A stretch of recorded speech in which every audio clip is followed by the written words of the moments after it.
Memória Oral Itaú Unibanco, entrevista de Joaquim Francisco de Castro Neto, entrevistado por Cláudia Leonor e Fernanda Prado. São Paulo, 26 de fevereiro de 2010, realização Museu da Pessoa, entrevista MOIU, História de Vida 019. Então, boa tarde, obrigada por ter vindo, doutor Castro Neto. Pedi para o senhor falar de novo o seu nome completo, o local e a data de nascimento. Joaquim Francisco de Castro Neto, nasci no Rio de Janeiro, no dia 30 de março de 1944. E o nome dos seus pais, o que eles faziam? Eu sou filho, como diria um sociólogo, tipicamente filho da tecnocracia, né? Meu pai era um oficial do Exército. Minha mãe era do lar. Uhum. E me criei no Rio de Janeiro até aproximadamente meus 17 anos. Fui aluno do Colégio Andrews. E aos 17, 18 anos, quando tinha que resolver que tipo de carreira, eu descobri que eu não tinha vocação para coisa nenhuma que fosse, pelo menos, aquilo que a gente estava acostumado a escolher, né? Medicina, engenharia, advocacia, né? Eu, na época, tinha certas veleidades. Eu gostaria muito de tocar piano e escrever. Graças a Deus não foi isso que aconteceu na minha vida, porque senão não estaria aqui nesse momento. Eu acabei sendo defrontado com uma lista de possibilidades de faculdades e apareceu uma delas, diz assim, administração de empresas. E um amigo meu que me trouxe essa lista disse, olha, é rapidinho e tá dando uma grana legal. Eu disse, porra, é o meu caso. Só tem um problema, não tem aqui no Rio. Porque a Fundação Getúlio Vargas tinha tomado a seguinte decisão. Fez uma escola de administração pública no Rio de Janeiro e uma escola de administração de empresas em São Paulo. Muito certo, era a capital da República. Uhum. E aqui, o centro industrial do país. Peguei o meu ônibus, né, da Cometa, na época, e vim fazer vestibular aqui para a Fundação Getúlio Vargas. Tive sorte, passei e fui estudante aqui durante 4 anos. E claro que estudante mais para pobre do que qualquer outra coisa. E foram 4 anos, num certo sentido, difíceis, né? Quando eu terminei a faculdade, voltei para o Rio de Janeiro, imaginando que nunca mais voltaria a São Paulo. Bobagem. Eu queria detalhar um pouquinho mais esse ambiente familiar do senhor. O senhor falou que o pai do senhor era um militar, né? Era militar. Como é que era assim, a educação dentro da casa? O senhor tinha irmãos? Retoma pra gente esse espírito da casa. 2 irmãos, um mais moço, a minha irmã mais velha, eu do meio, com todas as consequências que decorrem disso. Meu pai, um militar, mas com uma grande cultura humanística. Ele, inclusive, como tenente-coronel, formou-se em medicina. Ele nunca foi médico do Exército, ele era um oficial combatente, um oficial de infantaria. Mas teve a oportunidade de... E quando ele se retirou, quando ele se aposentou, ele continuou seguindo a carreira médica. É mesmo? Que especialidade que ele... Ele era um homeopata, não radical, mas ele gostava muito de homeopatia. Eu passei a minha vida toda me tratando com homeopatia e, por incrível que pareça, funcionou. E minha mãe, de descendência italiana, ela sempre se dedicou à casa, nunca teve uma atividade profissional. Minha irmã formou-se em História, meu irmão é economista, e eu fiz a administração. Dessa origem italiana, Castro Neto é português? Esse é português, porque eu fiquei exatamente com o nome do meu pai. Meu pai chama-se Joaquim Francisco de Castro Júnior, porque ele tinha o nome do pai dele. E do lado do meu pai, eles são puramente portugueses, né? Eu, inclusive, há 3 semanas atrás, consegui a minha cidadania portuguesa também. Parabéns! Arranjar um passaporte da União Europeia. Mas do lado da minha mãe, não. Do lado da minha mãe, quer dizer, começa com um italiano casado com uma austríaca, que se encontraram no Brasil. Januzzi. Foi um construtor no Rio de Janeiro, no início do século. Aquele obelisco que tem no final da Avenida Rio Branco, sim. É um presente dele à cidade do Rio de Janeiro. Um cara... Foi o primeiro escritório, ele era empreiteira na época, que abriu a Avenida Rio Branco, e que o primeiro escritório na Avenida Rio Branco era dele. Mas ele não deixou herança. Ele não deixou herança. Outros problemas depois aconteceram na vida dele. Mas, e esse pai militar, para mim, sempre foi um exemplo, até porque ele não cultivava um estilo militar, né? Ele cultivava valores, sim, lealdade, justiça, bondade, né? Mas nada que se parecesse com ordem unida, nada disso, né? E também nos estimulava muito a ter essa cultura mais voltada ao lado humano dos problemas do mundo, né? Então, isso eu acho que foi uma coisa bastante equilibrada, né? E tinha-se alguma profissão que ele gostaria que o senhor seguisse, que ele incentivava? Tinha uma profissão que ele queria que eu não seguisse, a militar. Ele não recomendava? Um determinado momento eu pensei em ir para a escola naval. Ele disse, olha, meu filho, eu adoro a minha carreira, tenho o maior orgulho dela, mas não faça isso. Isso aqui é a miséria dourada. Você fica cheio de medalhas, não sei o quê, e sem um tostão no bolso. Isso é uma coisa... Então ele me afastou da carreira militar. E depois, essa opção que fiz pela administração foi uma opção minha, inteiramente minha. Mas ele me apoiou, né? Quer dizer, era um problema maior, porque você pegar um filho e botar em São Paulo vivendo é um problema orçamentário para quem vive com um curto salário de oficial do Exército. E ele me apoiou e durante todo esse tempo aqui vivi às custas dele.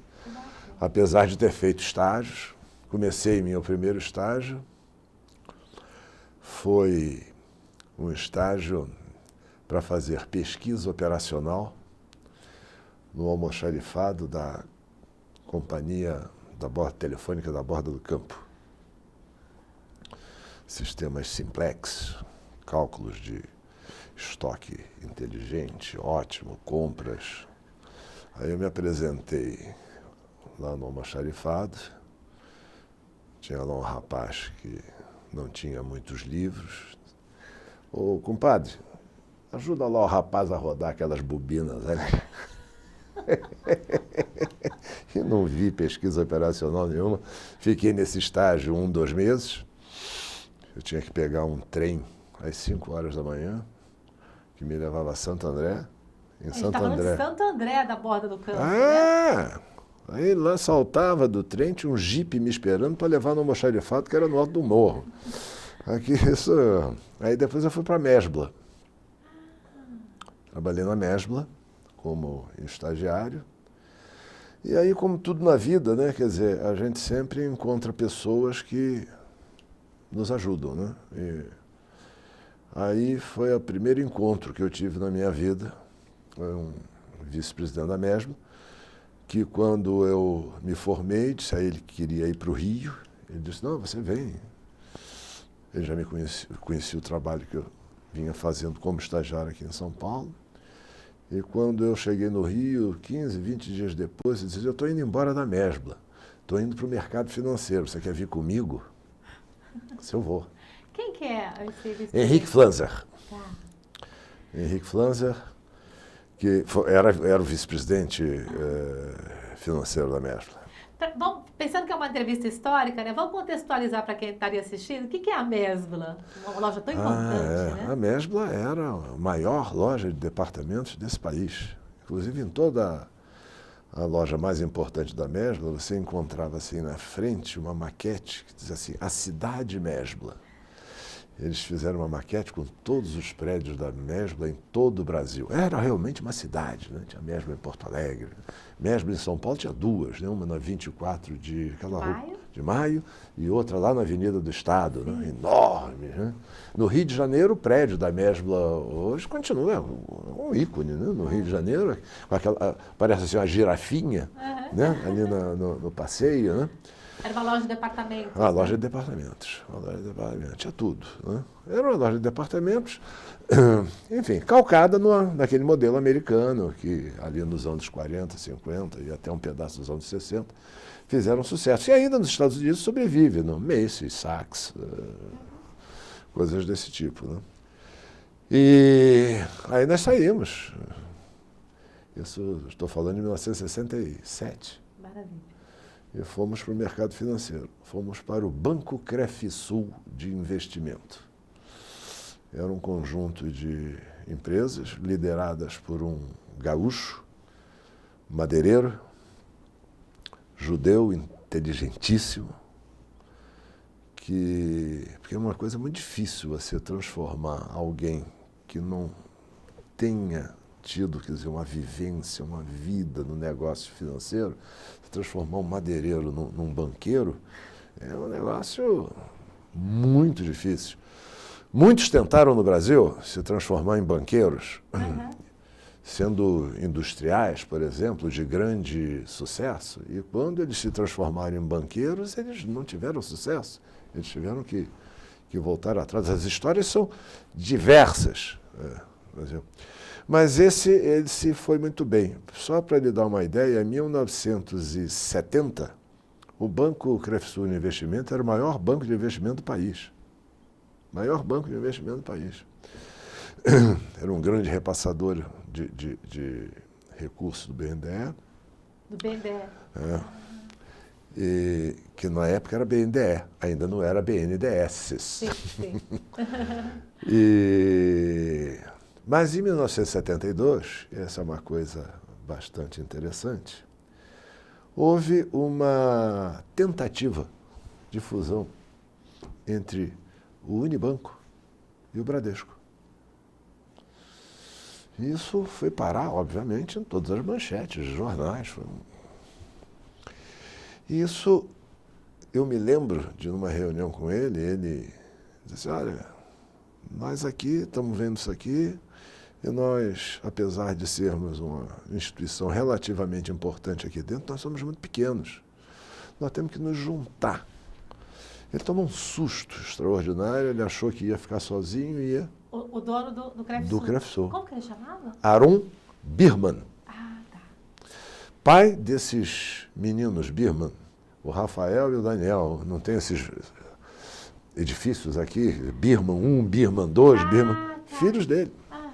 Filho dele, aqui é o Rafael. Bom, muito bem. O que aconteceu? Ele vendeu o banco para o Citibank.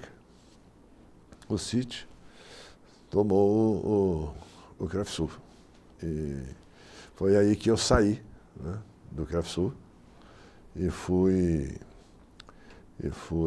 tentar a minha vida em outras instituições financeiras. Passei por mais 2 instituições financeiras até que o Jorge Gerdau, um industrial de muito sucesso até hoje, né, me convidou para vir para São Paulo para tocar um pedaço do negócio financeiro dele aqui. Convidou a mim e um outro companheiro do Crefisul. E nós viemos para cá e, fazendo uma curta história, 6 meses depois ele vendeu o Bansulvest Finasul, que era o nome das empresas financeiras dele, para o Unibanco. Ah, tá. E foi assim que eu entrei no Unibanco. É uma maneira ruim de entrar. Ruim de entrar, quer dizer, por muitos meses, quer dizer, quem é aquele cara lá? Não, aquele cara que quebrou o banco do Jorge. Ninguém queria saber se eu estava lá 1 mês, 2 meses, 10 anos, nada. Você chega comprado, você chega com uma cara horrorosa, né? Mas, na época, no Unibanco, ainda nessa época, no Unibanco, o presidente formal era ainda o embaixador Walter Moreira Salles. Mas, no dia a dia, quem sentava na cabeceira das mesas com o título de primeiro vice-presidente era o Roberto Conder Bornhauser. E que, na época, me chamou e disse: ô garoto, quer uma oportunidade aqui? Eu disse: quero. Só tem um detalhe, 30% a menos. Quantos anos o senhor tinha nessa época? Assim? 30 anos. Era solteiro ainda? Não, casado. Era casado. Estava casado. E como que o senhor teve acesso ao doutor Bornhauser? Assim, vamos dizer assim, o senhor chega como diretor? Eu cheguei como diretor. Não, tá. cheguei como diretor. Já com cargo. Não éramos um grande número de diretores lá no Bansovest Finansur, eram poucos diretores. E esses diretores, quem conduziu a operação de aquisição no dia a dia foi o Israel. Ah, sim. Foi o Israel. Quem bolou toda a operação foi o Roberto. Mas no dia a dia, está comprado, agora vamos botar tudo junto. Foi o Israel. Então, ali nós tivemos logo, num primeiro momento, já contato com o Roberto, e durante os primeiros momentos, durante os primeiros meses, todo aquele progresso que se fazia, né, no encontro entre as organizações, eles eram reportados numa reunião onde Roberto estava presente. Então, e ele era sempre foi uma pessoa acessível. Sim. Então, ele me fez essa proposta e eu disse: tá bom. E o que é que eu vou fazer? Ele disse: ainda não sei, mas foi rápido. Vocês adivinham, né? Tudo que ninguém queria, passaram para mim, né? Quer dizer, coisas do tipo cobrança, tudo que é administrativo, sem graça, tudo bem. É isso aqui que tem que fazer, vou tentar fazer bem feito. Um pouco mais para frente, me aproximaram da financeira do Unibanco. Era já um negócio, né? Que na época era pilotada por um companheiro chamado Bellini Cunha.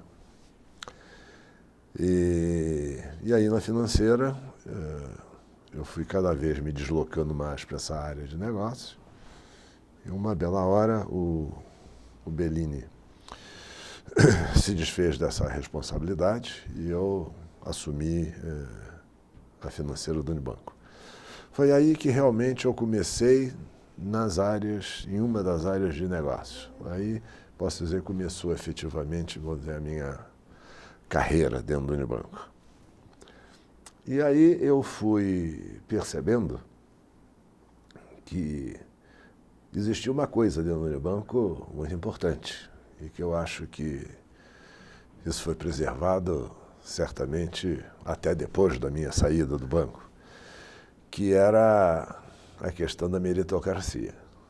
Quer dizer, eu, a partir de certo momento, eu não me senti mais discriminado de jeito nenhum.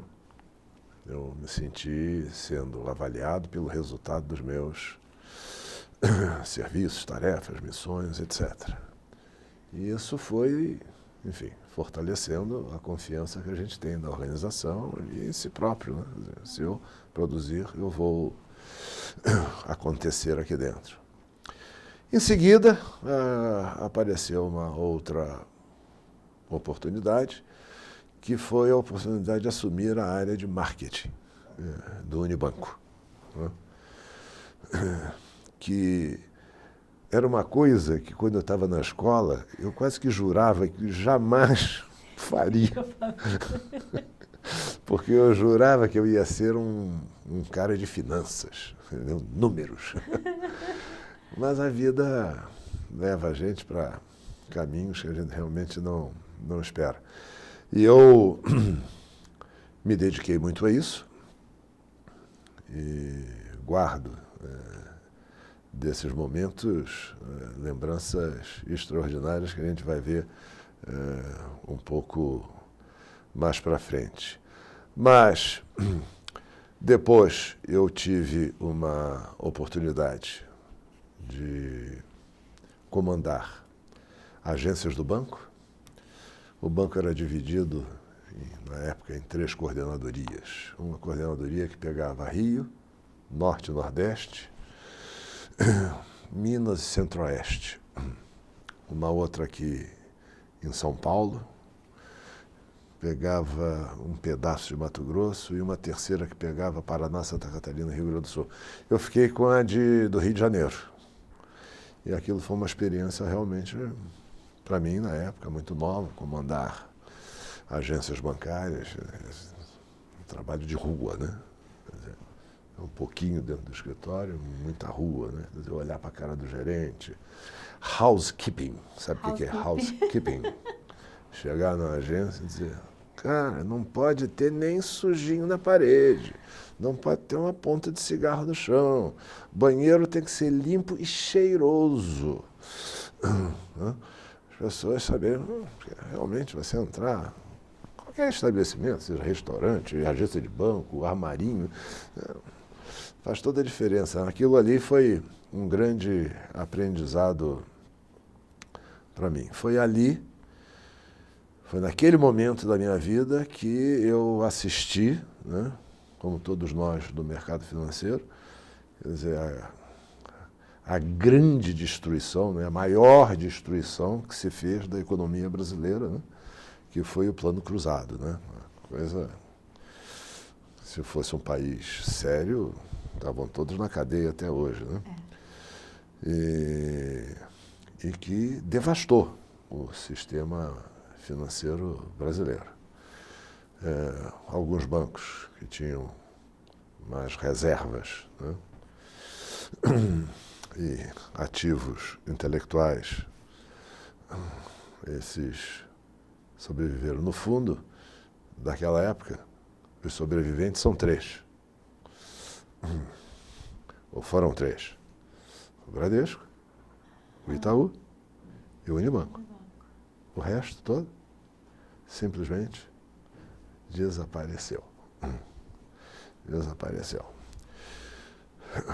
E o Nacional, sem dúvida nenhuma, vítima brutal, e depois vítima de outras coisas que aconteceram lá dentro, mas foi no Plano Cruzado, o Plano Cruzado que definiu o destino do Nacional e também do Bamerindo, econômico, essas coisas todas, né? Agravados depois por certos problemas, etc., mas ali foi o ponto de partida. E após esse vendaval, depois do Plano Cruzado, vocês sabem que nós tivemos mais 5 ou 6 planos, né? Bresser 1, Bresser 2, depois veio o Collor. Aquilo perdeu a conta, né? Um festival de economistas heterodoxos, um negócio de maluco, né? E o sistema financeiro brasileiro, quer dizer, aquela parte saudável, sempre foi muito competente. Uma das coisas que eu mais fiz com mais prazer e com mais proveito para mim e para a minha organização foi visitar bancos no exterior, né? Para a gente não inventar a roda, né? E eu corri um bocado esse mundão aí para visitar bancos. E algumas coisas nós importamos, mas em vários outros aspectos nós já éramos exemplo. Vocês sabem quanto tempo leva um cheque para ser compensado entre Nova York e Los Angeles? 7 dias. 7 dias. No Brasil, você sabe quanto é? Overnight. Manaus, né? Então, essas coisas, assim, não, por que vocês fizeram isso? Porque vocês são mais inteligentes? Não, porque nós tínhamos uma inflação miserável, se eu levasse 7 dias para te entregar o teu dinheiro, ele entregava metade do dinheiro, né? É verdade que certas circunstâncias, mas enfim, a verdade é que o sistema bancário brasileiro, ele assumiu, do ponto de vista da tecnologia, uma dianteira realmente invejável. E onde você foi buscar essa tecnologia? Lá. Onde o Unibanco? Lá. Lá, fazendo parcerias lá? Como é que... Consultorias lá, fornecedores de lá. Quer dizer, o fornecedor, você fala em mainframe, só tem um nome, né? Chama-se IBM, né? E aí você traz gente da própria IBM e gente de outras origens e que pode te ajudar muito, né?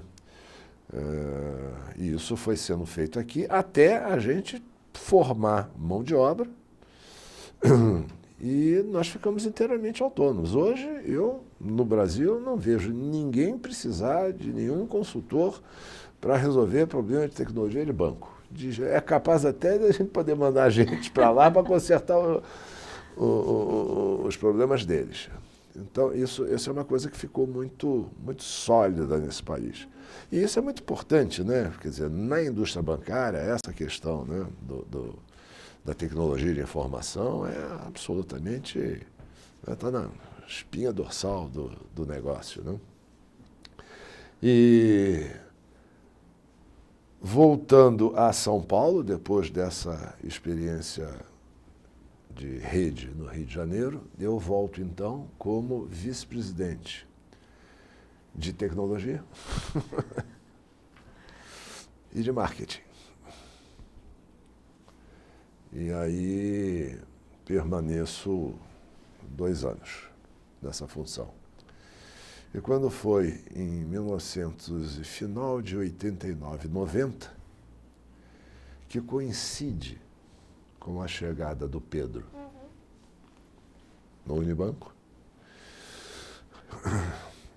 eu me torno vice-presidente de varejo do banco. Numa configuração que, fundamentalmente, o que era? Era a rede de agências, a área de marketing e de TI, que juntou, e as financeiras, os cartões de crédito, aquelas, enfim, um conjunto, um negócio de financiamento de automóvel, era o conjunto completo daquilo que nós podíamos chamar de varejo, que era o atendimento da pessoa física e o atendimento da pequena empresa.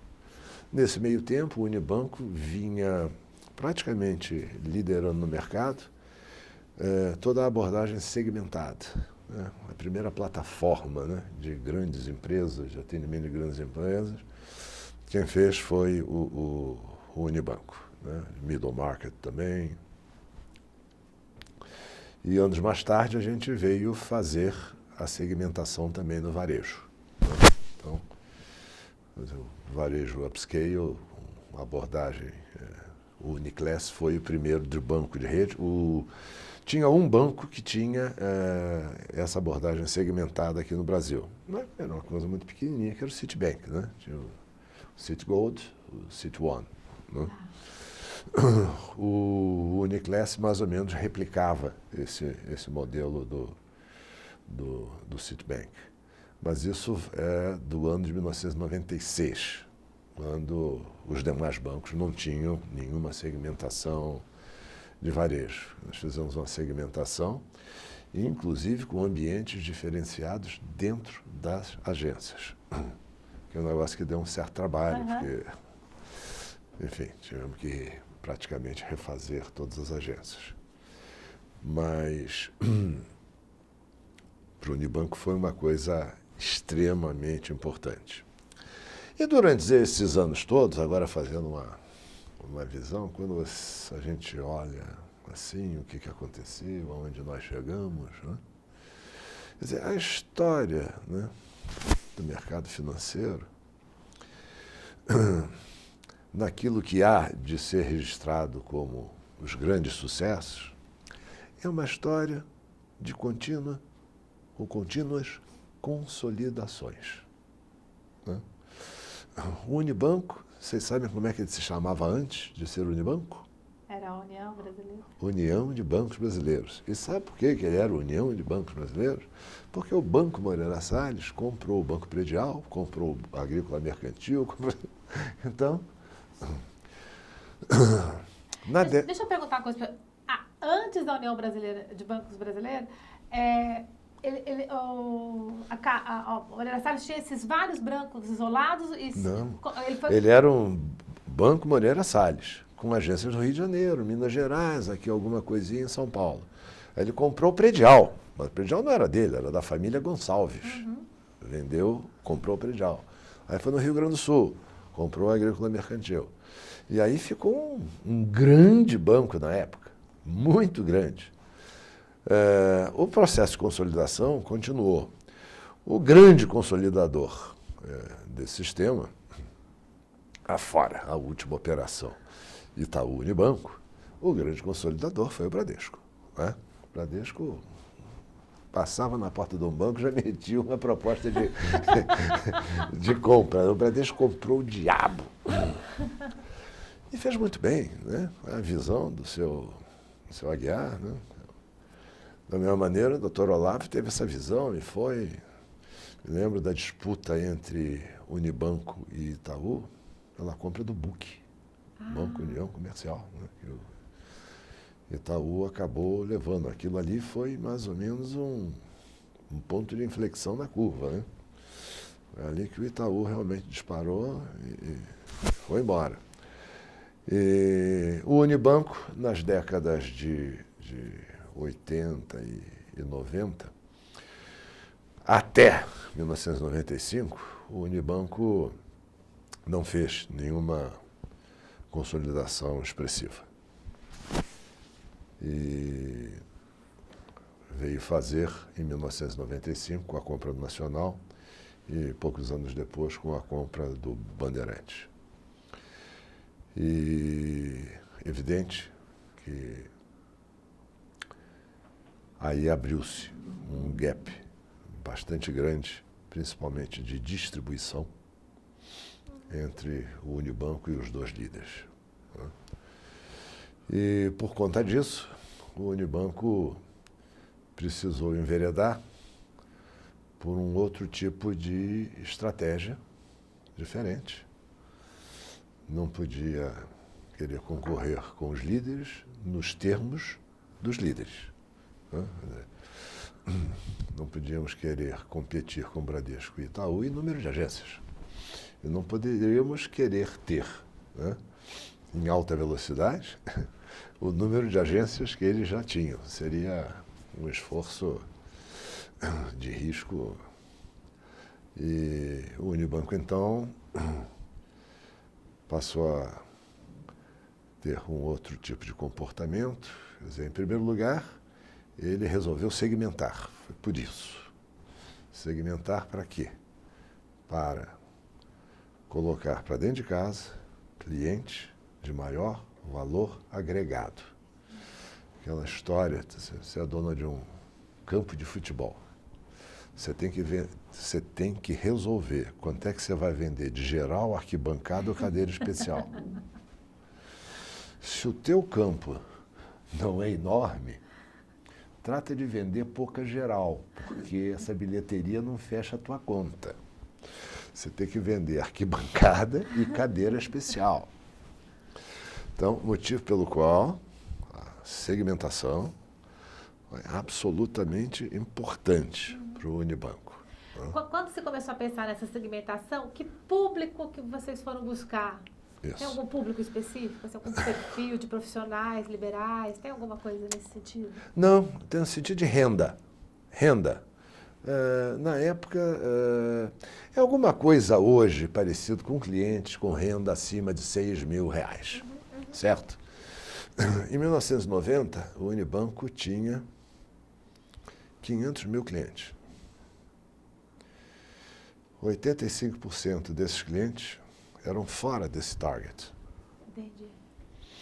De 1990 a 1995, que foi a data da aquisição do Nacional, nós trocamos toda a clientela. Nós de 90 a 95, em 95 nós acabamos com 850 mil clientes, antes do Nacional. Que é um crescimento pequeno. Mas por quê? Porque tiveram que sair 400 mil. Então foi uma troca. E essa troca, na época, ela representou uma multiplicação do resultado por cliente de 6 vezes. Essa foi a grande diferença. Essa foi a grande diferença. Na prática, eu sei que não é tão fácil assim, mas na prática, como se faz essa troca de clientela? Atraindo outra clientela? Como é que... Bom, então essa é uma parte que eu tenho muito prazer de contar. Que bom. A primeira coisa que eu precisava fazer era agregar valor à marca e oferecer alguma coisa que não estava sendo oferecido ao mercado. Foi aí que nós tivemos a inspiração de criar o 30 Horas. Que agora as pessoas não lembram mais, foi o primeiro serviço de atendimento telefônico deste país. Porque até então você era escrava de um endereço da sua agência e do horário da sua agência. Quando nós botamos o 30 Horas na rua, agora você faz o seu banking a hora que você quiser, de onde você quiser, é só você ter um telefone. Aí nós fomos desenvolvendo. Então, eu não sei se vocês se lembram, eu talvez até possa ser interessante incluir nesse depoimento. Em 1992, eu coloquei no ar o primeiro home banking do país, e office banking. Em 1992, lembram-se, eu acho que vocês não vão se lembrar disso, não havia internet. Não havia. Era um sistema proprietário que nós desenvolvemos com a Microsoft. Ele funcionava maravilhosamente bem. Era tão bonito, tão legal, que nós convidamos o Bill Gates para fazer 2 comerciais de televisão para nós, e ele fez. Bill Gates, não é cover do Bill Gates, não. Realmente, e ele, não sei se vocês se lembram, diz assim, o Unibanco e o Microsoft trabalharam aqui num sistema que eu não sei por que meu banco não pensou nisso. Isso não existia na América. Ele falava em português? Não. Não? Ele falava em inglês e legendava. Se quiser, eu te mando esse negócio, porque esse é um case, porra. Porque você nunca mais na vida viu em lugar nenhum do mundo filme comercial feito pelo Bill Gates. Então, o sistema era encantador. Né? Então, você tinha o telefone, aí inventamos o pager. Sabe o que é o pager? Aquele negócio que médico usa. Então, era seu sistema banco... de recados, né? Isso, seu banco perto do coração. Mandava o saldo para o pager do cara. Fax. E a agência 30 Horas. A agência 30 Horas, além das máquinas, tinha um negócio chamado face a face. Você passava assim em frente a uma tela de televisão, uma moça aparecia e dizia, boa noite. Posso lhe atender? É evidente que isso aí é mais marketing de qualquer outra coisa. Mas olha, com isso, eu fiz a troca. Entendi. De toda a clientela. E vou lhe dizer o seguinte, não havia gerente meu que botasse o cartão na frente de uma pessoa que a pessoa, no mínimo, não quisesse ouvir. Porque o Unibanco era o banco novidadeiro. Era o banco que estava todo dia inventando um troço diferente. Ponto, né? Aí, compramos o Nacional. E foi uma operação importantíssima, do ponto de vista da aquisição de escala. Dobrou a nossa... Até 95 nós tínhamos 500 agências. Com o Nacional passamos a ter 1.000 e poucas. Doutor Castro Neto, retomando a entrevista, a gente estava falando do Nacional e do desafio que foi colocar a marca Unibanco em tão pouco tempo. Nós tivemos a necessidade de fazer isso de sexta para segunda. Eu trouxe aqui para São Paulo todos os nossos gerentes gerais de agência. Em sessões, nosso auditório ali na Marginal só cabe 120, 150 pessoas, em várias sessões, nós fomos preparar as pessoas e tínhamos que entregar para eles um kit. Entre as coisas desse kit, uma faixa para botar, cobrir a marca nacional com a marca do Unibanco. Mas naquele momento, a minha maior preocupação era fazer um exercício de empatia com aquele que seria invadido no dia seguinte. Uhum. Você imagina que dor. Hã? Porque você está dentro de uma organização, você acredita naquilo, acredita nos valores dessa organização, você tem um certo amor por aquela organização, você está ali há 10, 15, tem muita gente antiga no Nacional, né? E um belo dia, eles descobrem que foram enganados. Né? E que entra, então, alguém para tomar conta. Esse alguém não pode chegar com uma atitude predadora. Muito pelo contrário. Então, a mensagem ali durante aqueles 2 dias foi essa mensagem de, olha, cuidado total e absoluto, respeito pelas figuras humanas que estão ali sentadas, que estão trabalhando ali honestamente e que elas têm que se sentir acolhidas e não rejeitadas, né? Vocês vão encontrar nas agências do Nacional, vocês vão encontrar um retrato do Dr. José Magalhães Pinto em todas as agências. Respeitem, não tirem isso do lugar. Até na época tinha um bispo de uma igreja aí que tinha ido para a televisão chutado a santa, né? Ah, sim. Ele disse, olha, isso é pior do que chutar a santa. E fizemos definitivamente uma operação cuja característica, eu acho que principal, marcante, foi essa característica do respeito humano. Aquilo que tinha que ser feito, a auditoria entra e tem que tomar certas medidas, etc. Isso foi feito, mas sempre num clima de muito respeito profissional e tudo mais.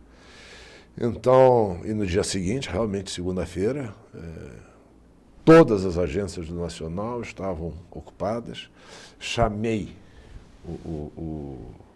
aquele que faria a ocupação de padrinho, né? Não de interventor, né? Padrinho, né?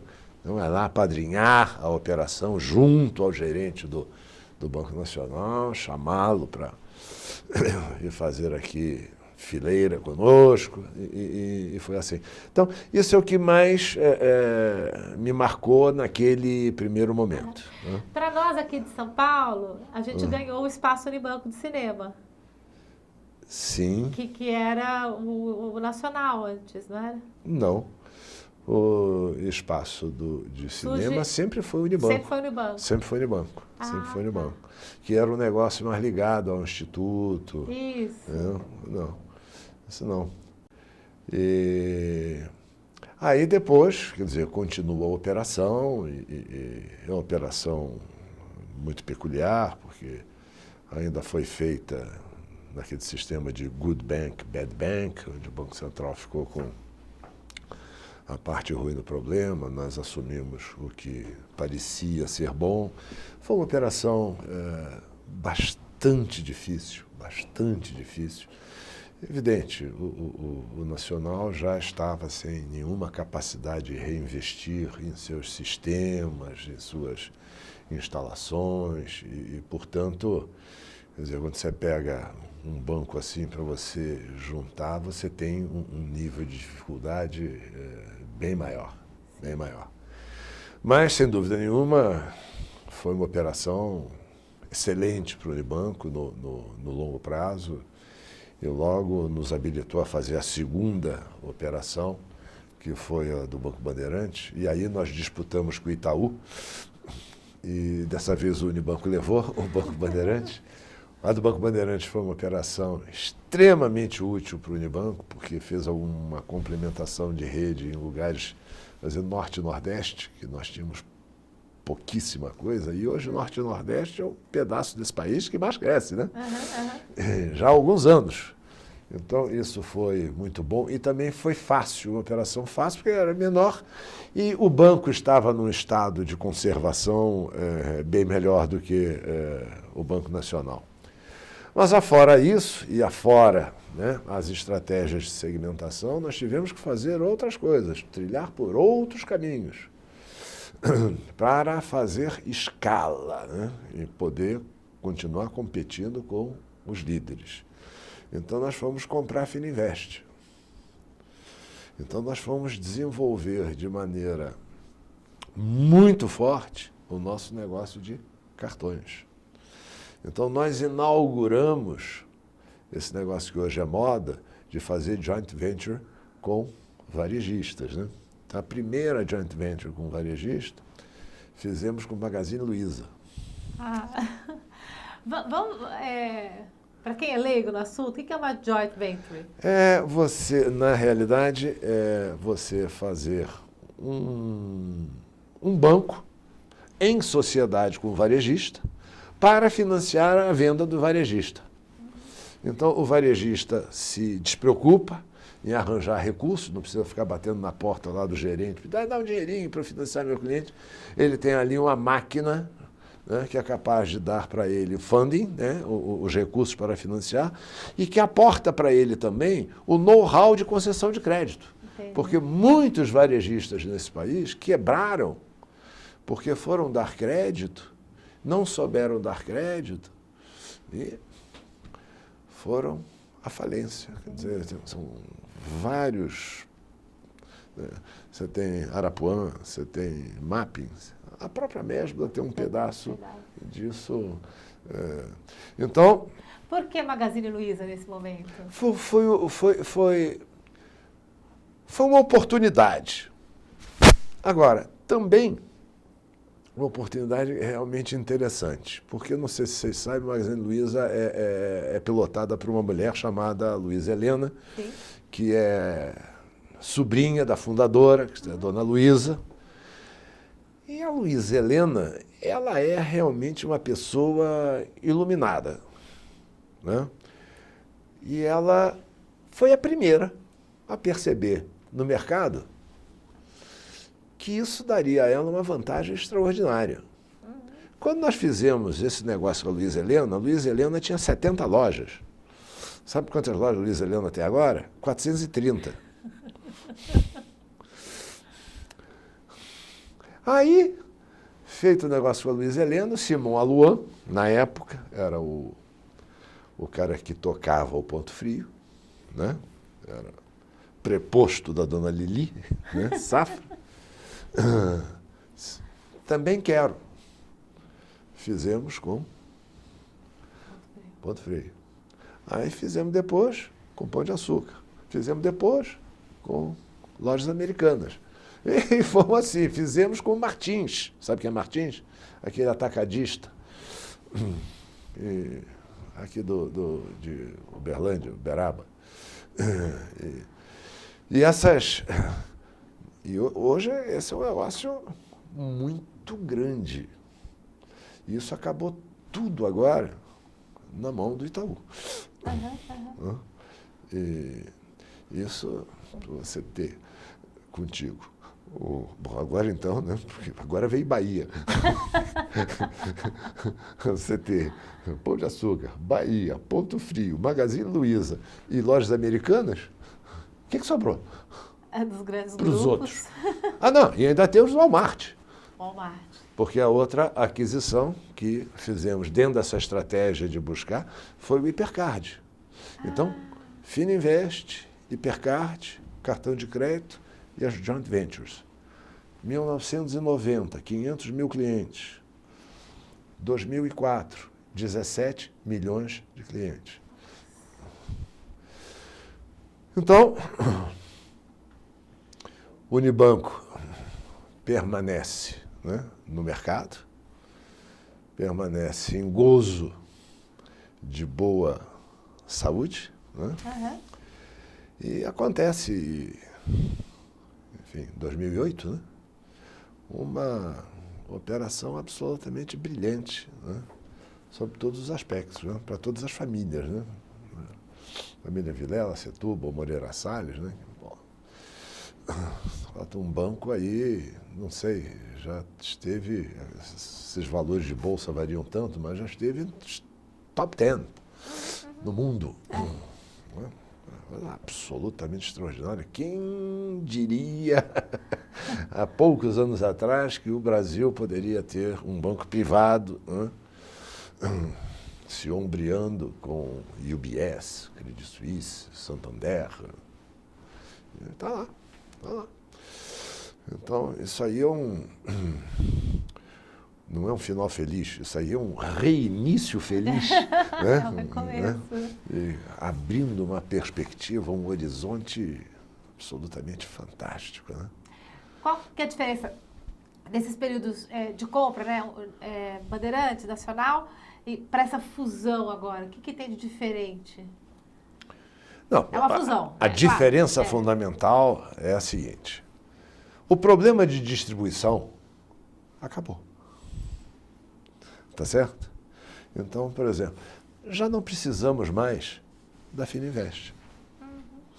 Da mesma maneira que o Itaú também disse, não preciso mais da TAI. Né? Então, a estratégia, quer dizer, principal, volta ao leito, quer dizer, mais natural do banco comercial, que é a estratégia baseada numa grande rede de agências, distribuição de outros tipos também, mas enfim, distribuição. Então, o Itaú hoje tem, nesse particular, uma posição realmente extraordinária. Ela não é nem numericamente maior do que a do Bradesco, mas eu a considero mais importante, até por conta também de um efeito de marca, porque o Itaú é capaz de atrair um tipo de cliente que o Bradesco talvez tenha alguma dificuldade de atrair. Então, no fundo, o Itaú vai buscar quase que espontaneamente um cliente de melhor qualidade. O Itaú acabou também fazendo a sua segmentação de varejo. Quer dizer, anos depois do negócio do Uniclass, ele fez o Personalité, o Bradesco depois fez o Prime, o Real fez o Van Gogh, o HSBC fez o Premier, todo mundo foi para a segmentação, porque realmente faz sentido isso, né? Mas a minha impressão hoje é que hoje a escala do Itaú é realmente maior, mais importante e com clientes de um valor agregado bastante diferente, eu acho. Em média, bastante diferente, para melhor. Maravilha.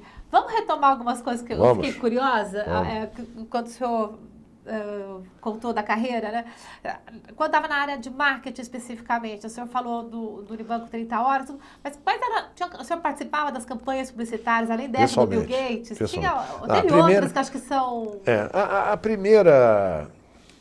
Bom, se a gente vai lá atrás, ainda na Denison, tinha um cartãozinho que voava, não sei o quê. Mas a primeira campanha que nós fizemos com o Washington Oliveto foi Unibanco, Banco Único, que foi uma campanha memorável do ponto de vista de posicionamento, branding, foi realmente espetacular. E depois, com o Washington, nós evoluímos para o Casal Unibanco. Eu acho que o Casal Unibanco marcou uma época na publicidade brasileira. Né? Então, vamos explicar para quem não conheceu o que era o Casal Unibanco, que era tão divertido. Era um casal de clientes em que o marido duvidava de tudo que o Unibanco dizia que fazia. Então, o Unibanco dizia que a agência 30 horas ficava acesa até de madrugada, ele botava o despertador para despertar de madrugada, batia no despertador, pegava o carro, ia lá na agência e a agência estava funcionando. E o Unibanco dizia que tinha um gerente exclusivo. Aí esse cara chegava na agência, dizia, cumprimentava o gerente, aí o gerente dizia assim, boa tarde, Paulo Roberto, tudo bem? Aí ele olhava, você diz isso para todo mundo. E essa coisa, né, de você estar ali com um cliente desafiando, né, o próprio banco, era uma coisa engraçada. Era uma coisa engraçada. E as pessoas meio que ficavam esperando o próximo. Entendeu? Parecia uma novela. Parecia uma novela. Quando nós fizemos o Uniclass, eu aí diferenciei a publicidade. Então, no Uniclass, eu comecei a fazer filmes em preto e branco. Aí já não era o casal original, eu estava trabalhando com o Luiz Fernando Guimarães. E a Drica Moraes. Era Não, Drica não era a Drica, Moraes? não. Era a mulher do Olivier, que A Débora Bloch. Débora Bloch. Era a Débora Bloch. Mas aí esse casal não tinha esse mesmo comportamento. Já era um comportamento diferente, né? E eram comerciais. Me lembro da Marília Gabriela fazendo um comercial muito bom. Assim, quando eu preciso falar dos meus investimentos, eu ligo para o Uniclass. Mas se eu preciso falar com o ministro, mas se eu preciso saber de economia, eu ligo direto para o ministro. Tinha coisas muito boas, coisas muito boas. E isso veio até 2004. Depois o Pedro deu seguimento, mas a campanha do Unibanco mudou completamente. E foi para o Não Parece Banco, que não foi uma coisa exatamente do meu gosto, mas que permaneceu até o momento da operação com o Itaú. O Itaú veio fazendo durante todos esses anos, né, uma presença, em primeiro lugar, do ponto de vista volumétrico, né, importantíssimo, né? O futebol da Globo, só isso aí é esmagador, né? Mas várias outras coisas. Mas com uma linguagem sempre muito consistente, né? Uma linguagem formal, uma linguagem estética, uma linguagem publicitária muito boa, apesar de trabalhar com duas agências, né? Que é sempre um pouco complicado. Ele trabalha com a África e trabalha com DPZ, né? Mas eu nunca percebi nenhum choque, nenhuma contradição. Foi tudo muito... Bom, graças à maestria do nosso querido Matias, né, que durante todos esses anos comandou a área de marketing e comunicações do Itaú. Maravilha. O senhor falou também, deve ter sido um desafio. O senhor estava na rede de agências da época do Plano Cruzado, né? Como é que foi essa primeira semana, segunda semana do Plano Cruzado? É enlouquecedora, porque durante o mês de fevereiro, se não me engano, a taxa do CDI ainda estava ali por volta de 3%. Quando eles resolveram largar, a taxa do CDI passou de 3% para 21% ao mês. Ele quebrou todas as empresas do país. E junto. Né? Então foi um negócio... Cliente, fila de clientes, eu não posso pagar, listas de falências, concordatas. Era doido. Coisa de gente que realmente não tinha a menor noção do que estava fazendo. Enfim, um estrago monumental, um prejuízo que o país tem. Porque, além disso, né, além desse estrago interno, vamos lembrar que fizeram a moratória externa. Né? O país pagou, né, por falta de credibilidade, depois mais do que década, né? Com acesso difícil ao mercado externo.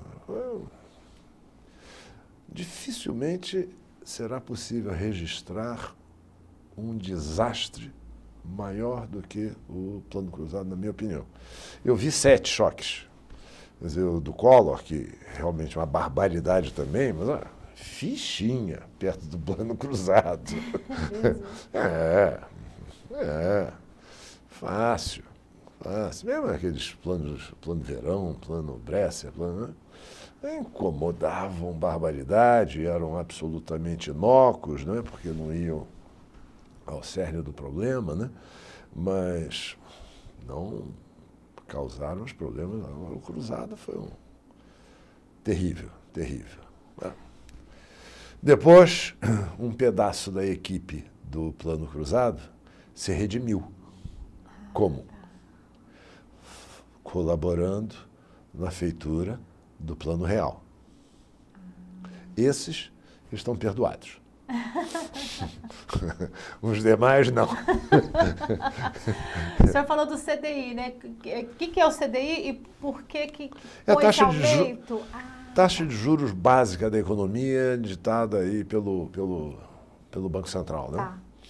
É isso que de 2 em 2 meses, naquelas quartas-feiras fatídicas, o Copom, né? Uhum. A Comissão de Política do Banco Central se reúne, diz a taxa da economia vai ser essa, tal. Então, e isso que as pessoas ficam muito nervosas, né? Vai subir a taxa do CDI, vai baixar a taxa do CDI. E isso é um sinalizador importantíssimo para a economia, né? É isso que faz a economia voar ou faz a economia frear. Uhum. Né? Maravilha. Ainda nesse período desses planos heterodoxos, o senhor falou que viu 7 planos, né? Eu gostaria de saber assim, que situação econômica era da época, que o senhor descrevesse um pouco, e como que o Unibanco consegue se manter nessa situação tão difícil?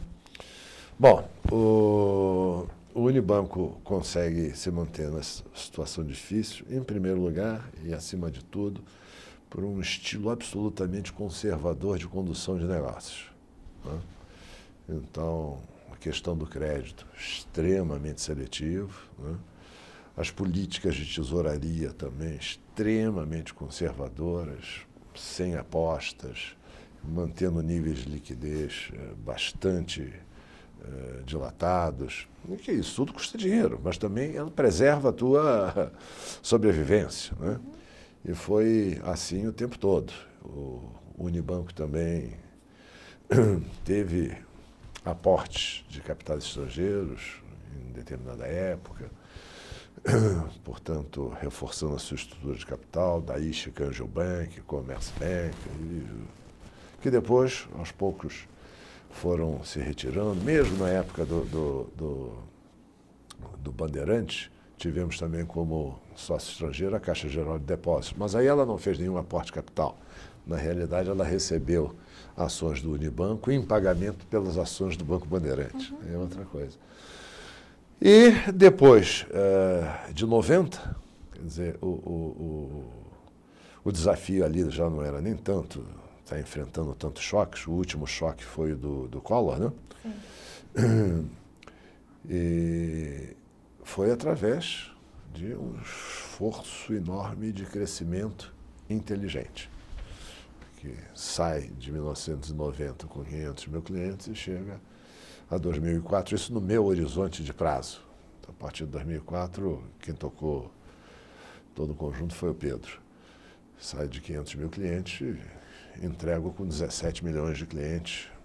Então, um negócio com uma escala já bastante razoável. E o Pedro recebe esse legado e continua nessa direção. O banco cresce mais ainda.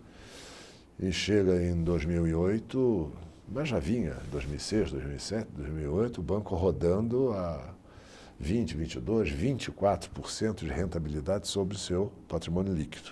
Ele chega, portanto, em condições muito boas para uma negociação do tipo que foi feita, né? E por isso essa é uma operação vencedora, porque na realidade, quando você junta duas organizações, a conta que você faz não é de somar. Ela é uma conta de mais do que somar. Quando você compra duas organizações boas, 2 e 2 dá 5 ou 6. Boas. Quando você compra uma boa, compra uma ruim, essa conta é um pouco mais complicada. acaba dando 5, né? Mas no caso do Unibanco e do Itaú, esse é um negócio para dar 6 ou 7, porque eram duas instituições que vinham com níveis de rentabilidade invejáveis. E quando você simplesmente soma, sem fazer nada, já é uma organização extraordinária. Agora, é óbvio que você sabe que quando você junta duas organizações, as sinergias que aparecem, né? Não precisa ter duas despesas de marketing, né? Não precisa ter 2 centros de processamento de dados, né? Não precisa ter 2 áreas de jurídico, 2 de marketing, duas contabilidades. Você pega essas duas, dando esse lucro e arranca daí de dentro essa despesa. Caramba! É uma coisa extraordinária. Então, essa é uma operação que já apresenta o resultado do Itaú esse ano, foi magnífico, mas eu acho que esse resultado do Itaú é um resultado que ainda não reflete todas as potencialidades dessa operação. Né? O senhor teve alguma participação nessa operação toda? Não, nenhuma. Eu estava já no conselho e acho que o único conselheiro que participou das negociações foi o Israel. Sim. E feitas as negociações, eu acho que nos últimos momentos, Gabriel foi chamado para escrevinhar o que eles tinham combinado. É isso mesmo. E aí eu me lembro que no domingo, aí eu recebi o telefonema e disse, olha, foi feita a operação. Parabéns. Quem ligou para o senhor? Foi Israel. Ah, tá. Foi Israel. Estava feliz? Muito, muito. Inclusive, eu acho que foi assinado na casa dele. Na casa dele. Muito maravilha, feliz. Que bacana. Eu vou retomar mais... Deixa eu ver uma coisa. Eu vou retomar mais para trás, porque eu tenho informação... O senhor fez um curso fora também, em Lausanne.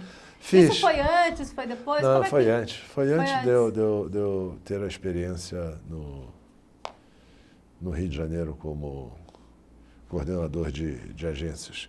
Fiz um curso no IMED, em Lausanne, em Uxi. Eram, na realidade, 3 módulos de marketing. E um mês só.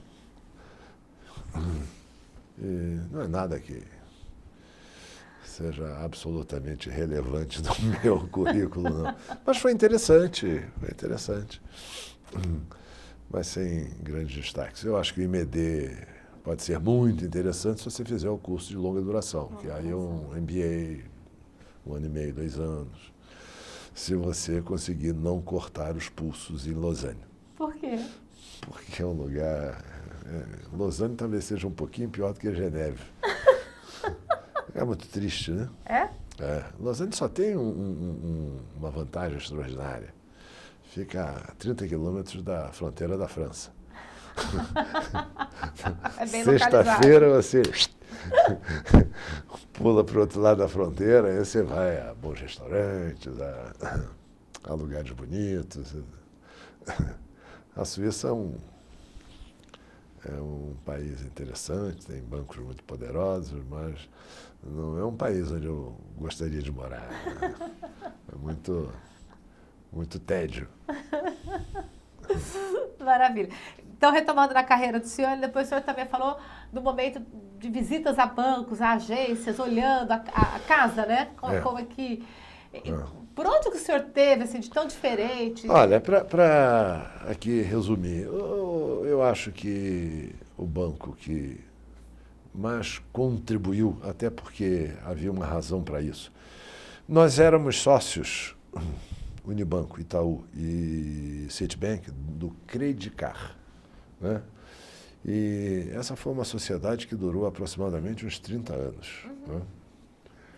E principalmente na época do John Reed, com quem o Roberto Setúbal trabalhou, quer dizer, muito proximamente, o John era uma pessoa muito interessada no Credicar. Ele vinha ao Brasil ver o sítio, mas a maior parte do tempo dele ele queria ver o Credicar, porque na realidade era um pedaço que dava lucro. Entendi. Entendeu?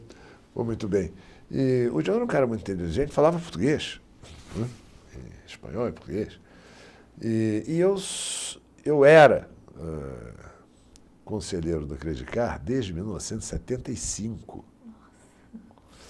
Eu fui colega do Roberto Setúbal no conselho da Credicar, sei lá, no final dos anos 80, início dos 90, enfim, e permaneci. Então, com esse negócio, eu tinha um certo conhecimento com o John, e naquele momento em que nós começamos a fazer isso, foi logo no início dos anos 90, eu contratei também um cara chamado Miguel Cohen, que tinha sido Citibanker, e que tinha trabalhado também numa equipe com John Reed. Então, o John realmente abriu as portas para a gente. Então, eu vou dizer, o Unibanco 30 Horas Telefone é muito inspirado no call center do Citibank. Foi lá que a gente aprendeu a fazer aquele negócio, né? E depois muita coisa também, que é um pedaço chato do negócio de banco, né? Que é operations, né? É você tentar entender aquelas retaguardas com aqueles milhares de papéis, né? Que é como é que você enfia tecnologia nisso aqui, entendeu?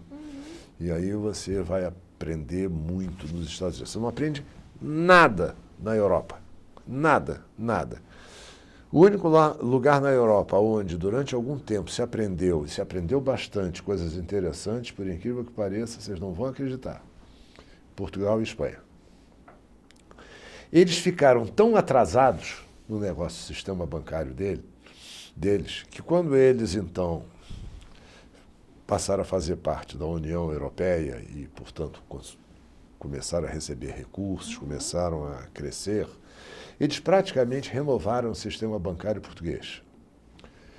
Então, tinha um banco lá, que ainda existe, chama-se Banco Comercial Português, que ele saiu do zero. Ele saiu, na época, com o que se chamava a plataforma Hogan, que era o estado da arte em matéria de plataforma de tecnologia, e com um projeto estratégico da McKinsey, e ele fez um negócio realmente espetacular em Portugal. O Santander também fazia coisas muito modernas, muito interessantes, e a Península Ibérica, provavelmente durante uns 10 anos, passou a ser o lugar onde você podia encontrar os bancos mais modernos do mundo, mais modernos que os americanos, que carregavam um legado de plataformas antigas. E você mudar essas coisas é sempre muito complicado, entendeu? Mas vários outros bancos, e aí você vai pensando ideias daqui, ideias dali, e você vai, enfim, isso é muito mais produtivo. Isso, se puder ficar como conselho, né, para as gerações, isso é muito mais produtivo do que frequentar seminários. Mas muito mais. Você conhecer, ir lá, visitar o banco, ir lá na retaguarda, olhar o papel passar, olhar a tecnologia que você está usando. Estou usando um processo ótico aqui que lê o papel, o outro está fazendo. Aí você vai aprender. Que máquina você tem que comprar, que tipo de linha de montagem você tem que fazer. Aí você vai. O resto, entrar numa agência, abre o teu computador, aí você olha qual é a plataforma, né, de ajuda a um gerente, né, que a tecnologia pode colocar dentro da agência, né? O negócio de CRM, que Client Relationship Management, todo mundo fala nesta palavra, né? Isso é um negócio extremamente complicado e que eu, aqui, modéstia à parte, acho que o Unibanco tem o melhor CRM do mercado e acho que é comparável com qualquer CRM americano no ar. Agora, vamos ver como é que fica lá depois da junção, entendeu? Mas isso também eu trouxe de lá. Aqui nós estávamos a 0, eles estavam já caminhando. Aí eu fiz isso com um consultor muito bom, e essa foi uma das razões porque a gente conseguia também aquele negócio de multiplicar a rentabilidade do cliente por 6, porque tinha uma capacidade de vender para os clientes, porque tinha esse call center, né? Uhum. Então você, em vez de ligar para o cliente, quando ligava espontaneamente, o sistema já analisava o cara e já entregava esse cliente para o cara que vendia o produto que ele tinha propensão a consumir. Entendi. Entendeu? Uhum. E quando era feita uma venda no telefone, aparecia imediatamente a venda feita lá no terminal do gerente, para ele não vender de novo. Ah, sim. Não, porque se você fizer isso em compartimentos distantes, vira uma loucura. Uhum. Agora, isso dito aqui assim, é facinho, né? Então, vende aqui, assinar. Isso é de uma complexidade sistêmica nada trivial, entendeu? Fora os softwares que te chamam de mining, né? Que você ficar realmente procurando propensões em certos grupos de clientes. Então, essas coisas todas a gente acabou aprendendo lá e importando para cá. Maravilha. Falando, talvez, de coisas mais intangíveis, Sim. né? O senhor conheceu o embaixador Walter Moreira Salles? Conheci, mas tive muito pouco contato com ele. Os contatos que tive com ele foram em recepções, em momentos mais importantes do banco, em conversas de 10, 15, 20 minutos. Isso provavelmente deve ter acontecido umas 10, 15 vezes durante, enfim, os 35 anos que estive lá dentro do Unibanco. Ele já estava bem afastado do... Já. Desde que Roberto assumiu a presidência do banco, ele em seguida continuou participando do conselho, mas um pouco mais para frente ele também se desligou do conselho. Eu acho que ele ficou como um presidente de honra do conselho. Uhum. E, obviamente, quer dizer, o embaixador, ele não era um acionista importante do banco. Ele era controlador absoluto do banco. Ele tinha mais do que 50% das ações ordinárias, né? Então, obviamente, que todas as decisões mais estratégicas a serem tomadas, mesmo que ele não estivesse na diretoria executiva ou no conselho, ele sempre era ouvido. E ele era sempre ouvido, mesmo que não se estivesse ali para tomar nenhuma decisão estratégica, porque a opinião dele era sempre valiosa, né? Ele tinha uma grande sensibilidade, né, para negócios, etc.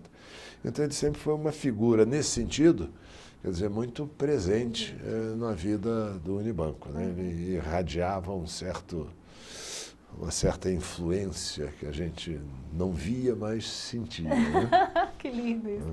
E aí, o senhor disse que em 89 o Pedro já está também. Pedro, então, final de 89, 90, Pedro entra no ar. Até 89, 90, era o Fernando, que ia mais lá no banco e conversava muito com o Roberto, se inteirava, enfim, era o eixo da família com a diretoria do banco.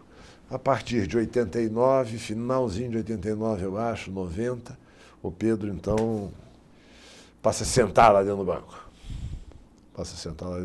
Isso coincide, então, com o meu deslocamento para a área de varejo. E aqui no meu depoimento... São duas presidências que são montadas? Depois, mais tarde, né? mais tarde. Que aí o senhor assume uma? Isso, e o Fernando Sotelino assume outra do Banco de Investimento. Então, a gente está falando do momento que são criadas duas presidências. Não, o momento anterior, Pedro entra... Ah, tá. Aí eu sou vice-presidente do varejo, aí que se faz 30 horas, segmentação, Fininvest, essas coisas todas.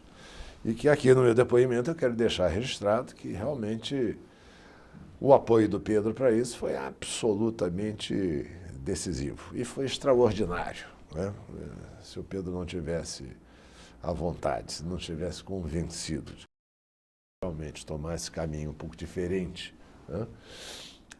Nós não teríamos feito, e não sei nem dizer que outro caminho poderíamos ter tomado, mas foi absolutamente fundamental a presença dele.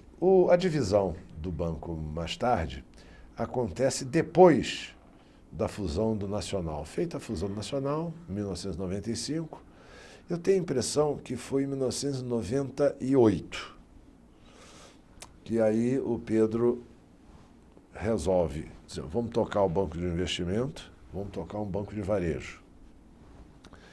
E fez um presidente de banco de varejo, um presidente de banco de atacado. Talvez até um pouco inspirado no negócio de BBA. Já tinha havido antes Bunker Trust, que o Itaú fazia coisas meio separado, e quando veio BBA também veio separado, né? Enfim. E foi muito bom, foi muito bom. Tive no Fernando Sotelino um companheiro extraordinário, extraordinário. Ele um profissional fantástico. E eu era um prestador de serviço para ele, né? Tanto na área de TI, na área de marketing, na área, enfim, em todas as áreas de operations. E tentava fazer isso da melhor maneira possível. E sempre tivemos um convívio extremamente harmônico e agradável. Foi de novo um ótimo momento. Um ótimo momento. Maravilha. Tentando pensar os valores, né, do Unibanco, que valores da família Moreira Salles? O senhor conviveu pouco com o embaixador, mas teve um certo contato, com certeza muito mais com o Pedro. Que valores da família o senhor acha que acabam passando para o banco que eles consideram como sendo importantes? Tinha uma frase do embaixador que eu gosto muito, acho que define bastante o caráter das coisas. O embaixador dizia assim: eu me orgulho muito de ser muito amigo dos meus ex-sócios. Ele sabia ter sócios. Ele sabia tratar os sócios. No início, no meio e mesmo no fim, quando tinha que terminar a sociedade por, enfim, conveniência das partes ou conveniência de uma das partes, né? Mas, e para isso você pode imaginar, né, que tipo de postura ele tinha durante todo o processo, né? Quer dizer, é o sócio achar que aquilo ali é sempre uma relação justa, né? Para sair sempre satisfeito. E essa é uma característica, né, do Unibanco. O Unibanco incorporava outras características que vieram não só da personalidade do embaixador, mas personalidade do Roberto. Quando é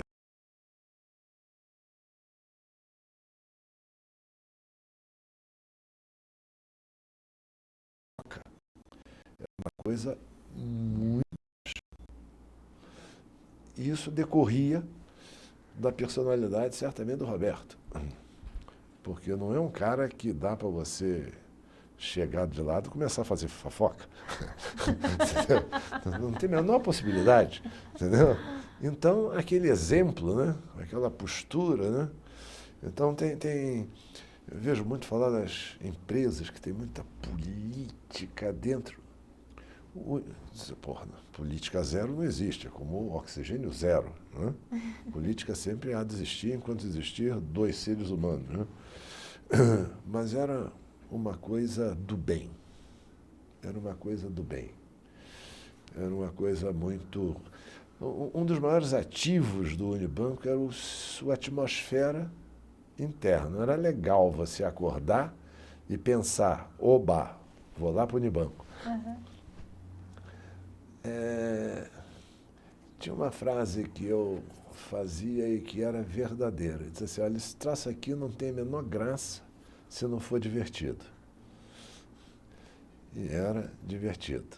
Era divertido, certamente para mim. As pessoas dizem, você trabalha tanto. Eu acho que eu estou enganando esses caras todos. Porque eu estou me divertindo. Eu, quando era pequeno, jogava banco imobiliário. Vocês jogaram banco imobiliário? Muito. Se eu estou jogando banco imobiliário aqui em tamanho real. Que coisa maravilhosa. Então, aquilo foi sempre um prazer extraordinário. Você se sacrificou pelo seu trabalho? Nunca. Nunca me senti sacrificado. Nunca. Ao contrário, achava que aquilo ali era... Se eu não tivesse aquilo para fazer, realmente ia ser um horror. Aquela era a minha grande diversão. E não significa dizer que eu seja uma pessoa focada só no trabalho. Muito pelo contrário. Durante minha vida toda, eu desenvolvi muitos interesses à latrei. Entre eles, o que eu mais gosto é cozinhar. É mesmo? E cozinho muito bem. Modéstia à parte, e se o Pedro estiver vindo esse meu depoimento, há de concordar. Mas a gente vai falar então sobre esse lado do senhor. E gosto muito gosto muito de cinema, gosto muito de música. E adoro viajar e sei viajar muito bem. Viajar tem que saber. Tem que saber viajar. Isso eu aprendi. Aprendi apanhando um pouco. Mas, enfim, eu como viajei bastante, tive muita oportunidade de viajar, eu acho que aprendi bastante. Então, isso, por exemplo, num momento de vida como eu agora tenho, né? Essa é uma coisa muito importante, né? Porque você não pode imaginar que você vai ter esse mesmo tipo de diversão a vida toda. Tem uma hora que você tem que dar lugar aos mais moços, né? E eu vivo dizendo que as novas gerações, são sempre melhores do que as antigas gerações. Porque senão a humanidade já teria acabado. Agora, prestando atenção, isto em média. Não quer dizer que todo mais jovem seja melhor do que todo mais velho. Tem experiência em média, também, em média. Né? Então tem gente ruim aqui, tem gente... Não. Então, mas em média é isso mesmo, né?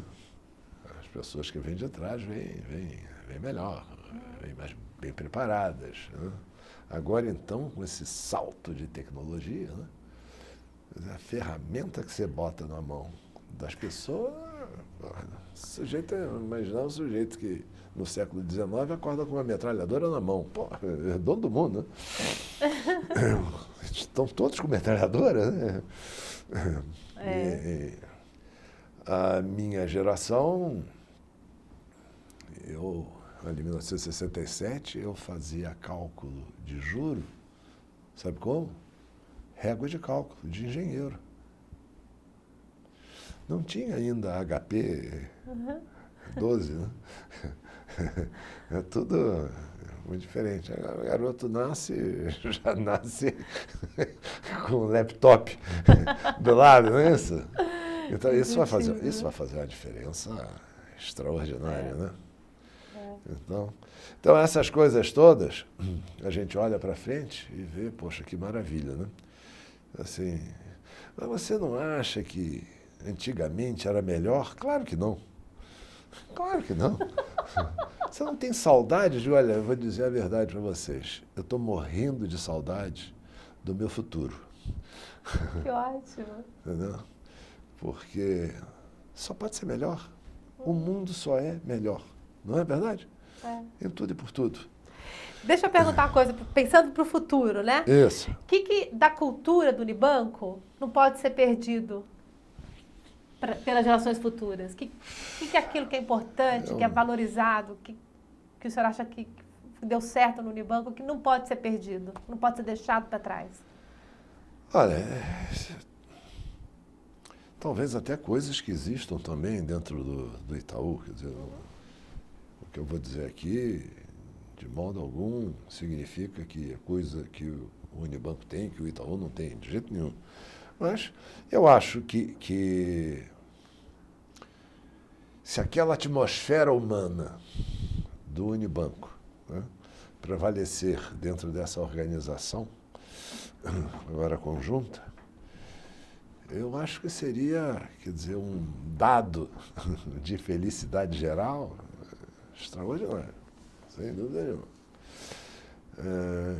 A questão, e eu acho que isso claramente existe dentro do Itaú, mas que eu acho extremamente importante, né, que é o negócio da meritocracia, porque meritocracia é irmã gêmea da justiça, né? Você está num lugar onde você acha, não, aqui dentro tem justiça. Isso é uma coisa muito aconchegante, né?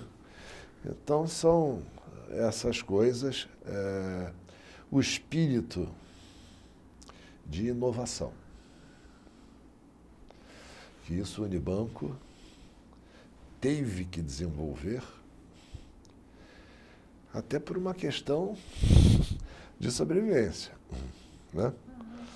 Teve que inventar essas coisas todas, até um motivozinho de orgulho, quer dizer, essas coisinhas todas que estão aí, quer dizer, atendimento telefônico, home banking, segmentação. Então, o primeiro a sair com tudo isso no mercado foi o Unibanco, querendo ou não querendo, né? Então, isso é criatividade, é inovação.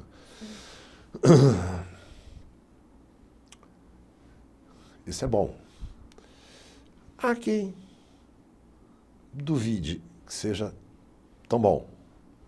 Tem gente que diz assim, eu prefiro ser um seguidor do que ser um inovador. O inovador toma riscos que eu não quero tomar. Então, eu deixo o inovador ir. Se der certo, eu imito. É uma estratégia, né? Mas eu vejo uma certa vantagenzinha em ser um inovador prudente, ajuizado, não um inovador maluco, né? Me agrada muito o estilo inovador. Maravilha. E quais são os desafios da fusão daqui para o futuro, na visão do senhor? Existe um desafio operacional grande, enorme, que não diz respeito só aos intestinos do banco, porque esses desafios operacionais, eles transbordam e, se eles não são abordados adequadamente, desatingem os clientes. Eu passei por isso na operação nacional e, de certa forma, estou passando por isso na operação aqui, com certas dificuldades, como cliente, né? Então, essa coisa precisa ser... Mas todos nós temos experiência desse tipo, né? Tanto o Unibanco tem experiência nacional, como o Itaú tem a experiência mais recente do Boston. Ah, tá. E todo mundo sabe que tem que ter um cuidado aí muito grande. Esse é um aspecto básico, mas eu acho que talvez o mais relevante de todos os aspectos seja a questão das pessoas. Esse é um desafio grande, sutil, importante. Não é fácil, porque essas dificuldades às vezes se manifestam de uma maneira tão discreta, entendeu? Que quando você viu, o estrago já foi feito, entendeu?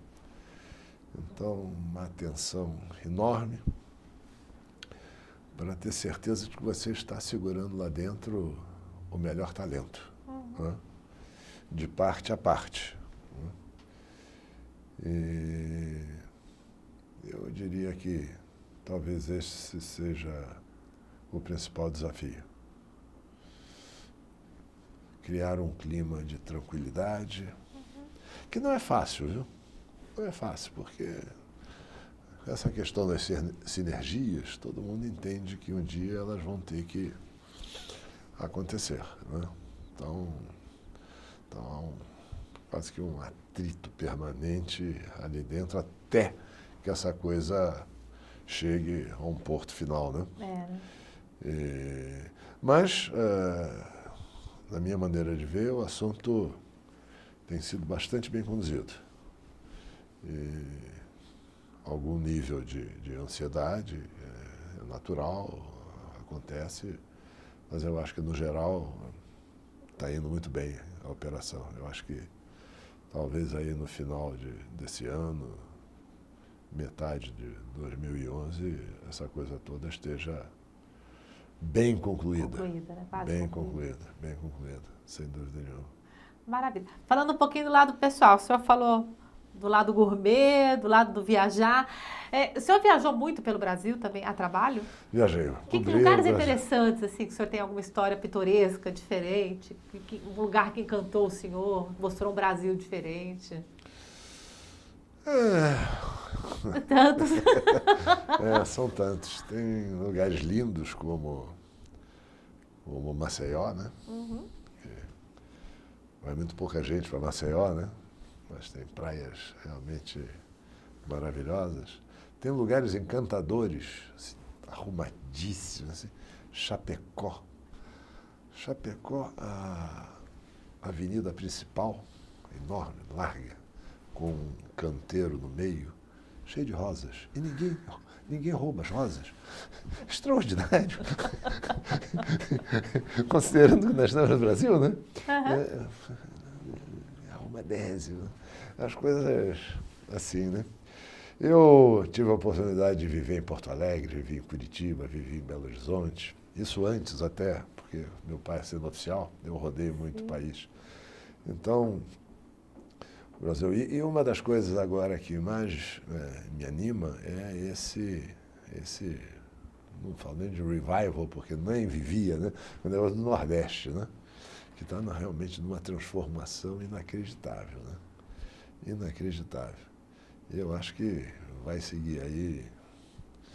E o turismo lá está realmente acontecendo. Sabe que a TAP tem 7 voos por dia hoje para o Brasil. Mas 5 ela para lá em Fortaleza, em Salvador, nem vem aqui. É um negócio extraordinário, né? Então, pessoas muito diferentes, né? Muito diferentes. Isso é uma coisa muito marcante, né? Quer dizer, o gaúcho é muito diferente do pernambucano, né? Muito diferente. E diferente não é nem pior nem melhor, né? São estilos, né? Visões de vida, né? E essa experiência de você ter que lidar com todo esse tipo de gente é sempre interessante, sempre interessante. Maravilha. E o lado gourmet, como que ele surge? Então, o lado gourmet surge de uma dificuldade aqui em São Paulo, que eu morava sozinho e tinha que preparar meu jantar. Não, é uma brincadeira. Minha mãe sempre cozinhou muito bem.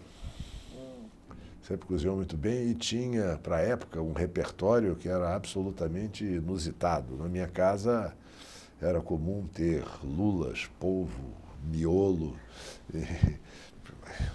E se você falar nisso nos anos 50, negócio de champignon, mas isso ela trazia da casa do italiano lá, do Antônio Januzzi, entendeu? E na minha casa, o que estava na mesa tinha que ser comido. Não tinha esse negócio, dá para fazer um ovinho para mim? Não dá para fazer um ovinho. É isso aqui, tem que comer. Então eu aprendi a comer de tudo, né? E descobri que isso é uma coisa espetacular, porque eu vejo tanta gente, né, não tendo a oportunidade de comer coisas maravilhosas porque não foi educado para experimentar pelo menos tudo. E eu comecei aqui sim, a cozinhar e fui melhorando, até que num certo momento eu fazia quase todo sábado na minha casa um jantar. Aí um jantar já mais complicadinho e tal. E tinha 2 casais que sempre estavam nesses jantares. E aí um deles disse assim, por que a gente não faz um restaurantinho? Aí nós combinamos de fazer. E um deles era dono de uma empresa que faz indústria alimentícia. E ele tinha uma casinha aqui na Alameda Lorena, que tinha em cima, assim, uma cozinha experimental. E essa cozinha experimental era exatamente embaixo, em cima de uma garagem. Eu peguei um cara, um italiano, que eu tinha trazido de Trípoli. Meu pai um dia me ligou, olha, tem uma filha de um amigo meu, conheceu um italiano em Londres. Imagina que essa menina se apaixonou pelo italiano, casou com o italiano, estão morando em Trípoli. Ela não aguenta mais Trípoli, o Gaddafi, aquele troço todo, você não arranja um lugar para o italiano aqui? Eu aí de brincadeira, disse assim, pede a ele para dar um pulinho aqui para ser entrevistado. O cara veio. Eu apresentei ele, na época, para o Luiz Eduardo Pinto Lima, que era o vice-presidente de patrimônio, arquitetura, etc. Em 10 minutos, o Luiz Eduardo estava apaixonado pelo italiano, formado pela Universidade de Veneza, contratou o italiano ficou grato para o resto da vida comigo. Quando apareceu essa garagem, ele ligou, italiano, eu quero que você faça dessa garagem a garagem mais bonita de São Paulo.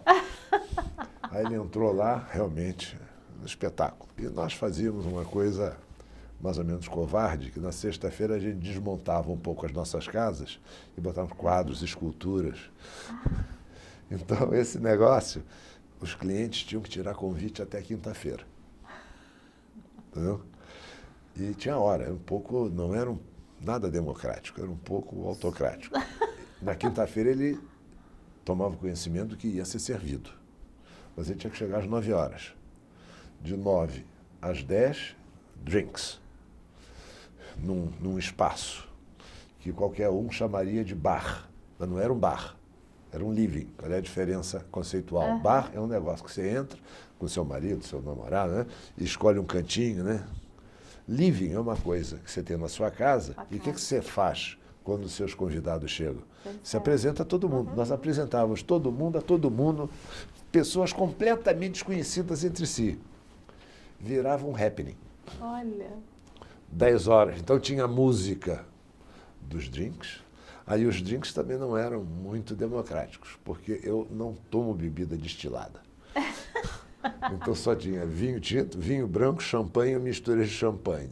Quero vodka. Vodka só na veia. Não tinha. Aí depois começava o jantar. O jantar começava com a Musical, depois na primeira entrada, o segundo prato, um trou normand, terceiro prato, quarto prato, queijos, petit fours, acabava 1h30 da manhã. Aí passava de novo lá para os drinks, tomava um conhaque, um negócio desse e encerrava o jantar. Isso foi só sábado. Durou 2 anos. John Reed, quando veio ao Brasil, o jantar dele era sempre lá. Os Mesquita, quando faziam caçada de perdizes, lá no Mato Grosso, as perdizes entregavam para a gente fazer. Então foi muito divertido isso durante 2 anos, até que um dos sócios disse, não, eu quero fazer isso comercialmente. Eu digo, eu sou bancário.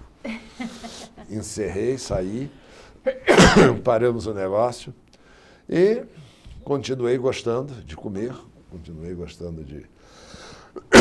E continuo na minha casa fazendo jantares para os meus amigos. E isso tem sido sempre muito divertido. Como que o senhor aprendeu? Fazendo. Fazendo. Não, fazendo e vendo. Mas vendo não é vendo pessoas fazendo, não. Indo a bons restaurantes. Entendi. Indo a bons restaurantes. E pegando ideias, tentando, isso aqui é legal, como é que esse cara fez? Aí eu descobri a receita, entender a técnica, e fazer, aprender de alguma maneira, mas eu nunca entrei num curso de culinária, né, aprendi na cozinha mesmo fazendo. E hoje gosto principalmente da cozinha simples, né? A última vez que o Pedro foi lá em casa, ele foi comer o Botequim do Castro. O que é o Botequim do Castro? Pergunta infalível. Botequim do Castro? É Assim, você chega, então eu vou servir como no Botequim no Rio de Janeiro. Vou te dar tremoços, sabe o que são tremoços? Azeitonas. Mas se o senhor quiser falar para a gente, é bom. São umas sementes portuguesas, né? O botequim é uma criação portuguesa, né? Às vezes, por exceção, espanhola no Rio de Janeiro, né? Umas, como é que se diz? Azeitonas, umas fatias de aipo. De aipo não, de paio, né? E ali você, enquanto não chegam os outros convidados para ir para a mesa, você vai tomando aquilo. O meu botequim tem um defeito terrível. Não serve cerveja. A gente só serve de novo. Deste lado. Serve vinhos. Não, vinhos, fermentados. Vinho, sim, desculpa. Fermentados, né? Aí você sai dali do livro, onde você comeu esses petisquinhos, você vai para a mesa, você vai comer as entradas, né? Aí, o que faz? Pastelzinho, né? Um risole e um caldinho de feijão, né? É tudo pequenininho, né? Depois aí o segundo pratinho. Aí a criação minha. Vocês têm que um dia provar, que é um carpaccio de bacalhau. Bacalhau cru. Né? O bacalhau salgado de salgado, só fatiado, no azeite, alho. Né? E aí a brincadeira é que em cada um desses pratos um vinho diferente. Então com esse bacalhau entra um vinho português. Aí o próximo prato é o angu do Castro. Que angu, vocês não sabem o que é. Explica pra gente. Angu é a polenta do pobre. Lá no Rio tem uma carrocinha chamada Angu do Gomes. Que você encontra normalmente quando você sai da boate às 4 horas da manhã. Ele serve numa cuia, mete ali no angu, depois ele cobre aquele angu com carnes.